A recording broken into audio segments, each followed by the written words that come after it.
నమస్తే. ఎలా ఉన్నారు? బాగున్నారా? నేనైతే బాగున్నానండి. మీరు కూడా చాలా చాలా బాగున్నారు అనుకుంటున్నాను.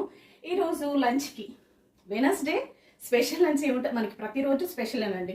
ఎందుకంటే దేవుడిచ్చిన ప్రతిరోజు స్పెషలేనంట. అవునా? అంటే ఈ రోజు మంచిది, ఆ రోజు మంచిది అనుకుంటారు కదా. నాకు స్పెషల్గా ఫ్రైడే అంటే మా ఇష్టము.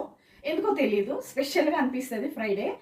ఒక్కొక్కరికి ఒక్కొక్క రోజు ఇష్టం ఉంటుంది కదా. మీకు ఏ రోజు ఇష్టం? ఈ రోజు వెనస్డే ఎంతమందికి ఇష్టం? ఓకేనండి. వెనస్డే స్పెషల్ ఏం చేయాలి ఏంటి అనేది ఇంకా డిసైడ్ చేసుకోలేదు.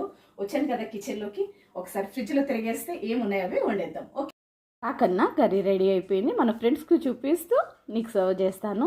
చెప్పాను కదండి, ఫ్రిడ్జ్ తిరిగేస్తే ఏం కనబడతా వండుతానని. ఫ్రిడ్జ్లో చూస్తే బఠానీ ఉన్నాయన్నమాట. బఠానీ ఆలుగడ్డ బాగుంటుంది కదా వండుతా అంటే, వద్దు మమ్మీ ఆలుగడ్డ అన్నది. బాగుంటుంది కన్నా అన్నాను. ఇంకేదో ఒకటి మనం వండి పెట్టాలి కదా.